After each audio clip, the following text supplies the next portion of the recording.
Narito 5 taon na ang nakararaan. Bumisita ko at ang anak ko sa isang ospital sa Maynila.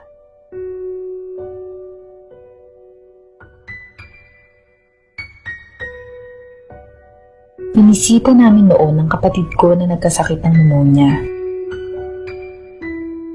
Ang kanyang silid ay nasa 5 palapag ng gusali.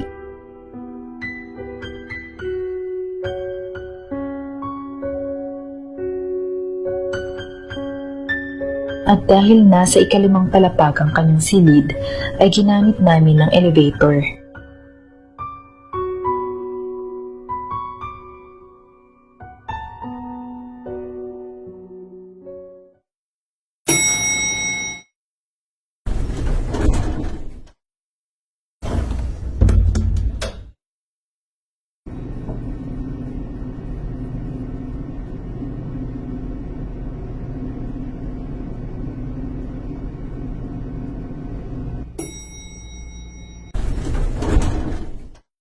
Habang paakyat ay tumigil ang elevator sa bawat palapag ng ospital kahit na wala namang pumapasok.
Nang makarating kami sa silid ng aking kapatid ay saka nagsalita ang aking anak. Pagpasok pa lamang namin ng ospital, ay napansin na niya ang isang babae sa harap ng elevator na may blankong ekspresyon sa mukha nito.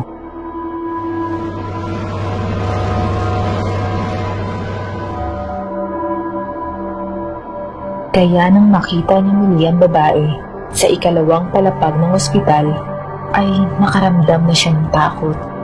Lalo pat napansin niya na lumulutang ang babae sa ere. Mas lalo pa siyang natakot nang mapansin niya na sa bawat palapag ay tila palapit ng palapit ang babae sa elevator at mas nagiging nakakatakot ang itsura nito.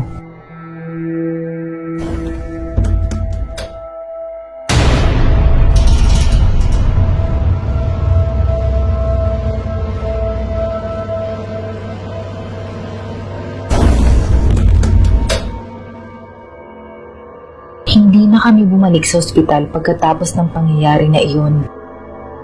Hindi din namin alam kung ano ang istorya ng babae at kung bakit siya nagpakita sa aking anak ng mga oras na iyon.